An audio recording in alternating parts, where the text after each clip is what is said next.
Hello friends, welcome to जेव study hub. Friends, कैसे हैं आप सभी? आई होप आप सब अच्छे होंगे। तो फ्रेंड्स, आज की जो हमारी वीडियो होने वाली है वो है विलियम वर्ड्सवर्थ जी की पोएम रूथ के बारे में बात करेंगे फ्रेंड्स आज हम। और अगर आप UGC net, UP TGT, UP PGT, KVS की प्रिपरेशन कर रहे हैं तो वीडियो आपके लिए बहुत ज़्यादा काम की होने वाली है। तो फ्रेंड्स, स्टार्ट करते हैं आज की हमारी वीडियो। तो फ्रेंड्स, अगर वीडियो स्टार्ट करने से पहले अगर आप हमारे चैनल जेव स्टडी हब पर नए हैं तो चैनल को सब्सक्राइब कर लीजिए और बेल आइकन भी प्रेस कर लीजिएगा। Thank you. तो फ्रेंड्स, स्टार्ट करते हैं आज की हमारी वीडियो। जान लेते हैं फ्रेंड्स पहले कि रूथ है क्या हमारी, है ना। तो Ruth is considered as a feminist poem written by William Wordsworth. It is most neglected poem of lyrical ballads written by William Wordsworth and S.T. Coleridge. तो फ्रेंड्स, रूथ जो है उसे क्या माना जाता है? फेमिनिस्ट पोएम माना गया है, वर्ड्सवर्थ जी के द्वारा लिखी गई है जो। और it is most neglected poem of lyrical ballads, lyrical ballads की निगलेक्टेड पोएम में से माना गया है। क्यों? क्योंकि ये फेमिनिज्म की बात करती थी, है ना। और लिरिकल बैलेड्स किसने लिखा था? विलियम वर्ड्सवर्थ जी और S.T. Coleridge ji. Ruth is basically a name of a girl. Ruth जो है फ्रेंड्स वो क्या है? एक लड़की का नाम है रूथ, है ना। सी वो child when her mom got died and she left half desolate. और फ्रेंड्स, वो बच्ची कैसी थी? जब उसकी माँ उसे छोड़ के चली गई थी, उसकी माँ ख़त्म हो गई थी। सी लेफ्ट हाफ डिसोलेट, वह आधी अधूरी रह गई थी क्योंकि उसके पापा थे सिर्फ उसके साथ में, है ना। Her father got married with a mate and he started ignoring her. उसके फादर जो थे उन्होंने दूसरी शादी कर ली थी किसी फ्रेंड से अपनी से। She left home and start living in nature. तो फ्रेंड्स, और उसके फादर ने क्या किया? उसे इग्नोर करना स्टार्ट कर दिया था, उस पर ध्यान नहीं देते थे।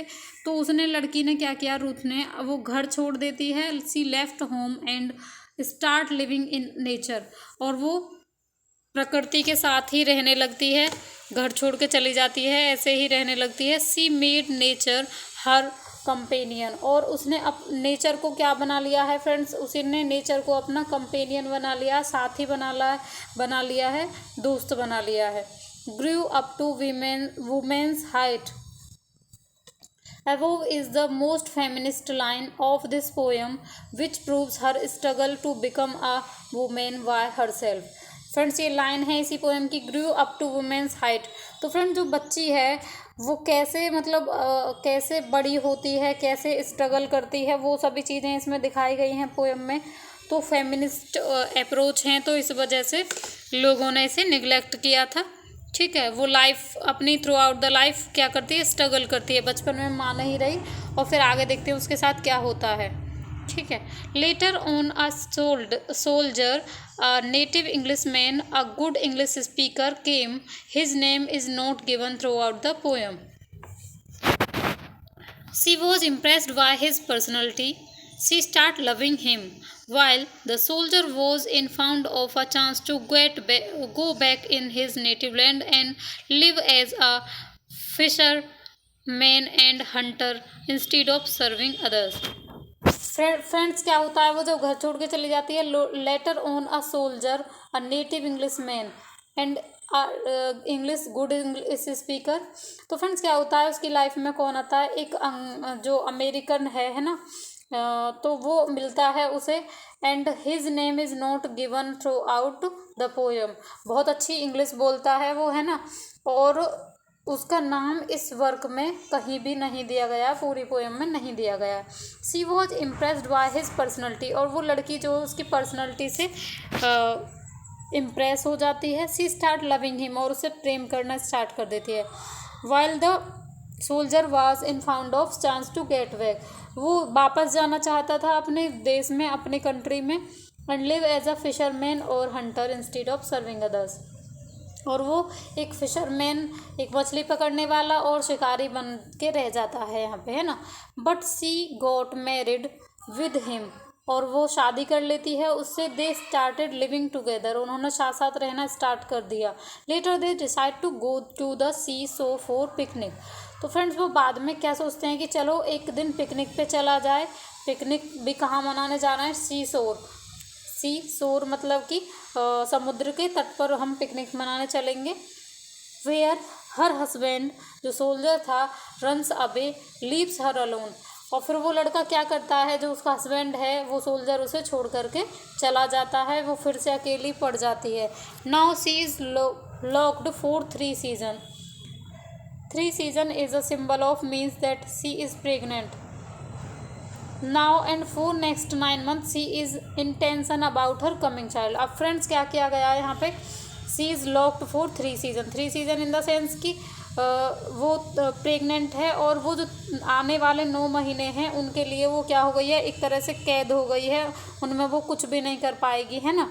और फिर क्या दिखाया गया है कि सी इज़ इन टेंशन, वह टेंशन में है अबाउट हर कमिंग चाइल्ड, जो उसका होने वाला बच्चा है उसको लेकर के वो बहुत ज़्यादा टेंशन में है।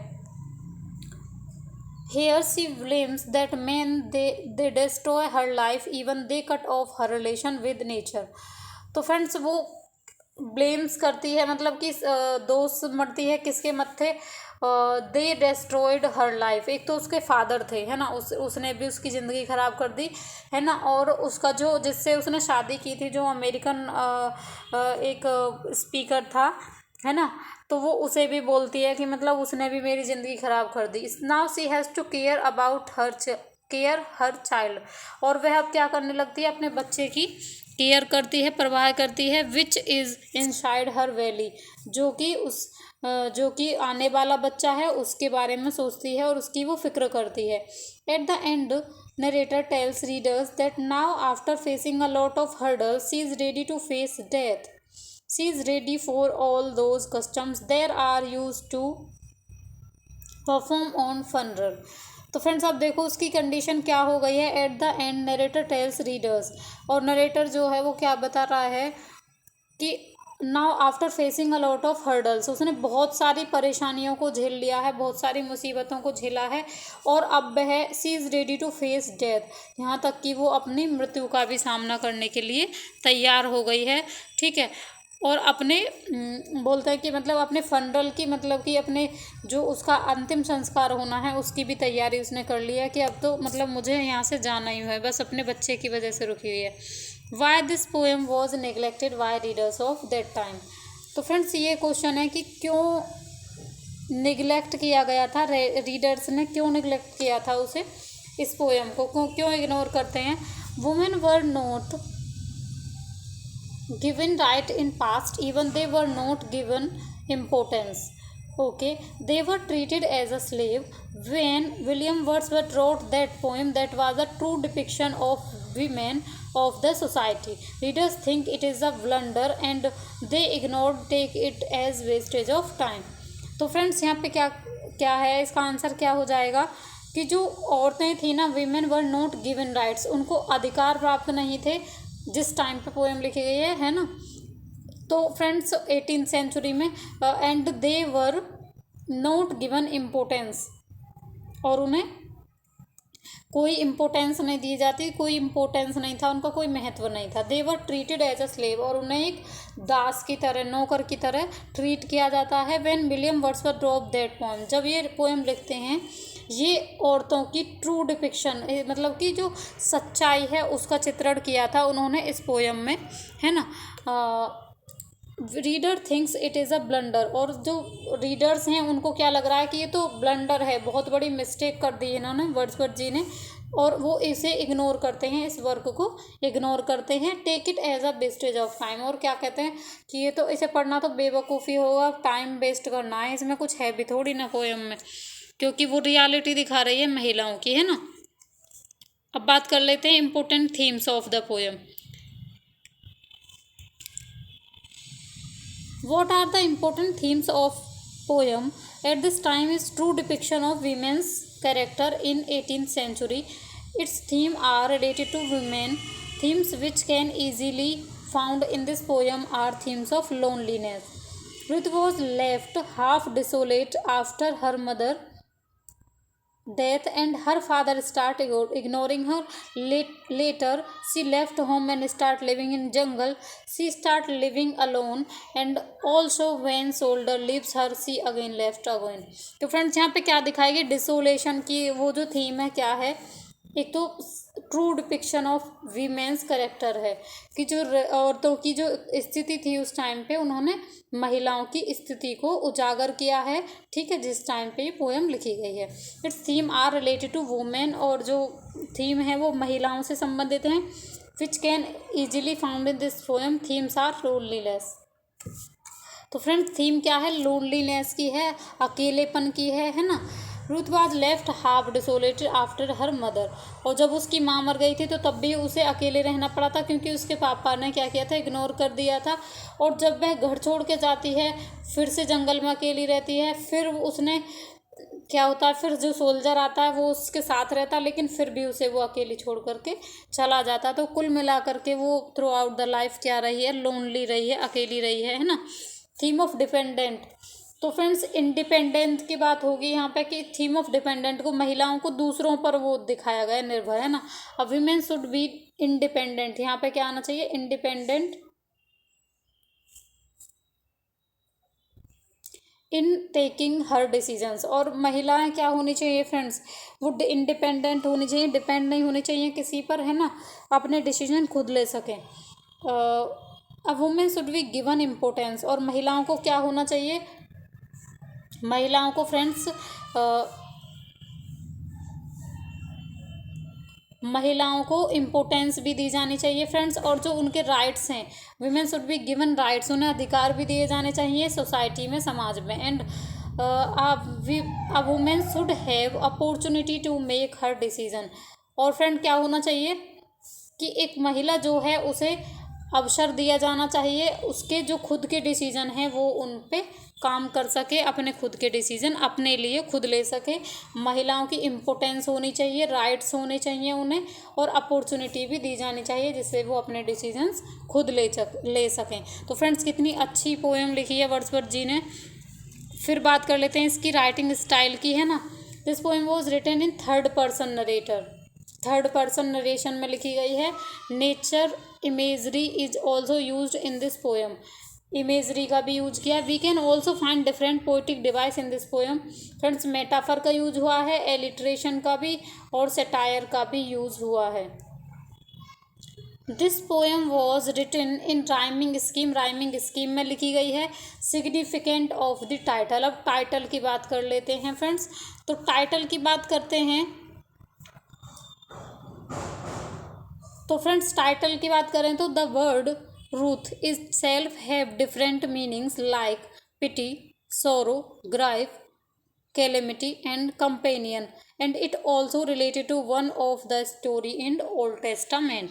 तो फ्रेंड्स अगर इसके टाइटल की बात करें तो रूथ जो है हमारा, इसका मीनिंग भी कई मीन्स होते हैं और वो भी डिफरेंट डिफरेंट, जैसे पिटी हो गया, सोरो, ग्राइफ, कैलेमिटी, कंपेनियन एंड, है ना। और दूसरी चीज़ ये क्या दिखाई गई है कि रूथ नाम से स्टोरी भी है एक ओल्ड टेस्टामेंट में, तो इसका मतलब बाइबल की भी एक स्टोरी हो गई। तो फ्रेंड्स ये सारी चीज़ें थी कि टाइटल क्या है, कैसे है, और फ्रेंड्स क्या क्या थीम्स हैं इसकी, है ना, और कैसे लिखा है वर्ड्सवर्थ जी ने, किसके बारे में लिखा है ना। तो डिसोलेशन पे है टोटल। तो क्वेश्चन स्टार्ट कर लेते हैं फ्रेंड्स। अब इसके क्वेश्चन से हमारी प्रैक्टिस हो जाएगी कम्प्लीटली, जो कुछ रह गया होगा वो हमने इस क्वेश्चंस में ऐड कर लेंगे, है ना।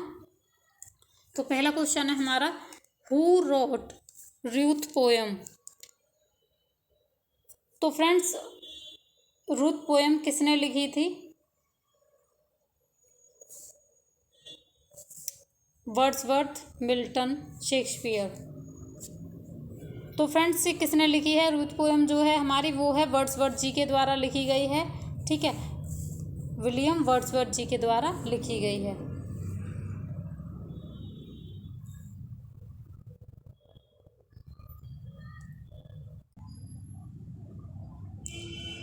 तो फ्रेंड्स देख लेते हैं हु रोट रूथ पोएम, तो ये वर्ड्सवर्थ जी के द्वारा लिखी गई है।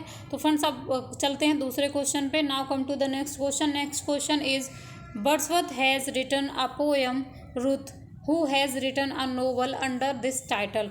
तो फ्रेंड्स जो पोएम है रूथ वो किसने लिखी है? वर्ड्सवर्थ जी ने एक पोएम लिखी है ना, रूथ नाम से। और यहाँ पूछा गया who has written a novel under this title, किसने एक नोवेल लिखा है इसी नाम से? तो फ्रेंड्स इसका जो पहला आंसर है Elizabeth Gaskell, Meredith, Charlotte, Charles Dickens. तो फ्रेंड्स इसका जो करेक्ट आंसर है वो है हमारा एलिजाबेथ गैस्केल, है ना, इन्होंने नोवेल लिखा था। Now come to the next question. Next question is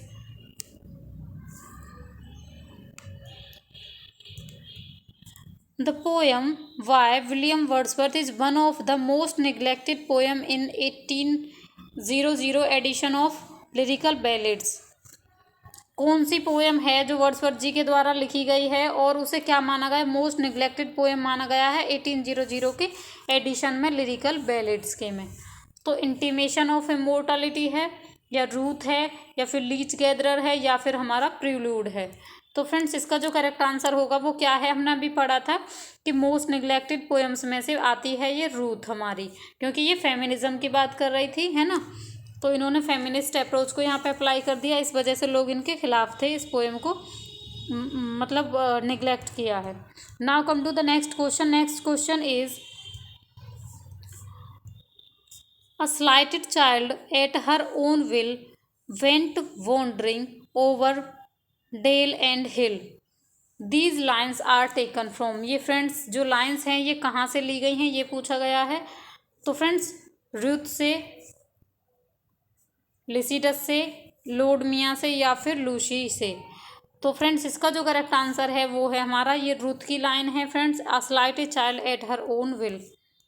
next question is God has not left you without a Redeemer.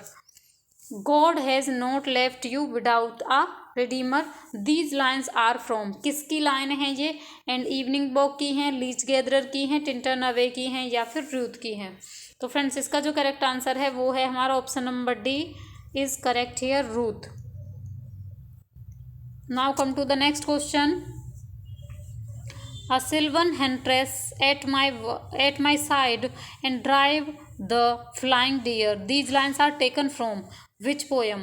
ये लाइन जो है फ्रेंड्स किस पोएम से ली गई हैं? ओड टू ड्यूटी से ली गई हैं, रूथ से ली गई हैं, टू द कुकू से, या फिर सिमोन ली से ली गई हैं? तो फ्रेंड्स इसका जो करेक्ट आंसर है वो भी हमारा क्या है, ये भी हमारी रूथ की लाइन है ना।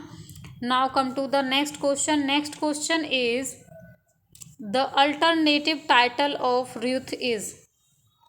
तो फ्रेंड्स रूथ का दूसरा जो टाइटल है वो क्या है ये पूछा गया है। Growth of poet's mind, influence of nature, the earth, nature and pain, the education of nature.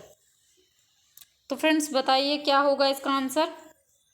तो फ्रेंड्स इसका जो अल्टरनेटिव टाइटल है वो है the influence of nature. Now come to the next question. Next question is the influence of nature is alternative title of. तो friends अभी हो गया है ये तो, है ना, किसका अल्टरनेटिव टाइटल है फ्रेंड्स? रूथ का है। सीधे सीधे कर लेते हैं, टाइम वेस्ट नहीं करना, ये रिपीट हो गया बाय मिस्टेक।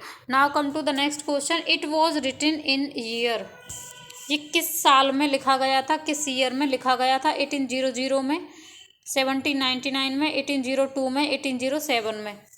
तो फ्रेंड्स जब हमें पता है कि पब्लिश तो 1800 के लिरिकल बैलेड में हुआ था, तो फिर ये कैसे होगा? तो फ्रेंड इसका फ्रेंड्स जो करेक्ट आंसर है वो क्या हो जाएगा हमारा, ये लिखी गई थी हमारी 1799 में। Okay. The cause of Ruth suffering is, जो रूथ की परेशानियों का कारण है फ्रेंड्स, जो रूथ के लिए मुसीबत बनी चीज़ें वो किसकी वजह से बनती हैं? The cause of Ruth suffering is Italian youth, American youth, English youth, या फिर जर्मन यूथ।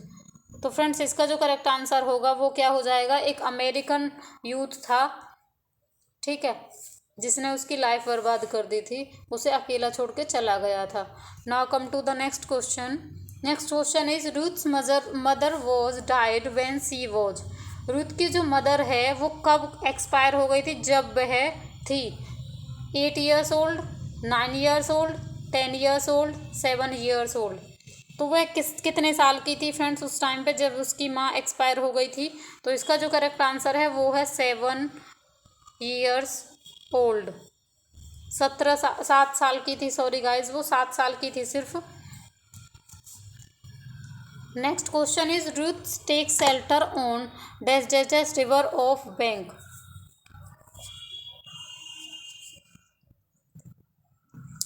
तो फ्रेंड्स यहाँ पे पूछा गया है कि रूथ जो है वो कहाँ शेल्टर लेती है, कहाँ पे रुकती है, ऑन रिवर्स ऑफ बैंक, किस रिवर, किस नदी के किनारे पर, ठीक है, रिवर्स बैंक, किस नदी के किनारे पर वो शेल्टर लेती है, कहाँ पे रुकती है, कहाँ पे ठहरती है।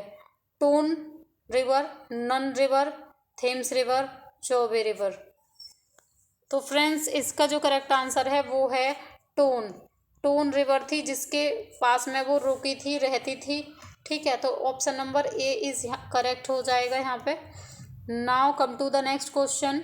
The central correct of the poem Ruth is. Central character कौन सा है इस पोएम का फ्रेंड्स? रुथ का सेंट्रल करेक्टर कौन है? A vagrant girl, an old woman, both or none of these। तो फ्रेंड्स कौन था सेंट्रल करेक्टर? उसकी माँ तो बचपन में ही छोड़ के चली गई थी, फादर को भी कम दिखाया गया है, और अमेरिकन यूथ भी थोड़ी देर के लिए आता है, मतलब थोड़े टाइम के लिए आता है, फिर उसे वो चला जाता है उसे छोड़ के। तो जो हीरोइन कही जाएगी या फिर जो करेक्टर सेंट्रल होगा वो क्या हो जाएगा? अ वेग्रेंट गर्ल। वेग्रेंट मीन्स क्या है फ्रेंड्स? बेघर, बेघर, जिसका कोई घर ना हो, है ना, आवारा, ऐसे ही घूम रहा है बेचारा, तो मतलब उसका कोई अपना घर नहीं है, कुछ नहीं है, तो वो क्या है? एक बेघर लड़की है। Now come to the next question. Next question is the cause of Ruth suffering and her dead child was. जो रूथ की सफरिंग्स का और उसका जो बच्चा मरता है उसका जिम्मेदार कौन था, उसकी वजह कौन था? जो रुत की परेशानियां हैं और उसके बच्चे के मरने के पीछे कौन है, कौन जिम्मेदार है? An American youth, A Roman youth, या फिर नन, या फिर दोनों। तो फ्रेंड्स क्या हो जाएगा इसका आंसर? कौन है? अमेरिकन यूथ है, उसने उसकी लाइफ बर्बाद कर दी है। Now come to the next question. What was Ruth's lover go after forsaking her? Where was Ruth's lover go after forsaking her? यहाँ पूछा गया फ्रेंड्स कि रुथ का जो लवर था, जो जिससे वो प्रेम करती थी, जिससे उसने शादी की थी, वो उसे छोड़ करके कहाँ चला जाता है? तो फ्रेंड्स वो अमेरिकन था। कहाँ गया होगा? अमेरिका, जर्मनी, फ्रांस, या फिर इटली। तो फ्रेंड्स इसका जो करेक्ट आंसर है वो है हमारा अमेरिका से आया था, वो अमेरिका ही वापस चला गया, अमेरिकन यूथ है। Now come to the next question. Next question and the last question of the day. Wordsworth has written a poem Ruth, who has written a novel under the title. तो friends ये पूछा गया है कि Ruth जी ने तो एक poem लिखी है रूथ नाम से, है ना, वर्ड्सवर्थ जी ने पोएम लिखी है रूथ नाम से, तो नोवेल भी है एक रूथ नाम से ही। वो नोवेल जो है वो किसने लिखा है, ये पूछा गया है। रूथ नाम से जो नोवेल है वो किसने लिखा है? शार्लोटे ब्रेंटे, एलिजाबेथ गस्कल, नन और बोथ। दोनों में से कोई नहीं, या फिर इनमें से कोई है तो बताओ फ्रेंड्स। तो इसका जो करेक्ट आंसर होगा वो होगा एलिजाबेथ गस्कल। तो फ्रेंड्स आई होप कि जो रूथ से रिलेटेड जो आपकी क्वेरी थी सारी चीज़ें क्लियर हो गई होंगी, है ना, क्वेश्चंस भी हो गए हैं हमारे, और सारी चीज़ें थीम्स, मोटिव्स, है ना, और क्या क्या लिटरेरी डिवाइस यूज़ किए गए हैं, है ना, कैसे स्टार्ट हुई थी। तो आई होप सब कुछ क्लियर होगा। Thanks for watching this video.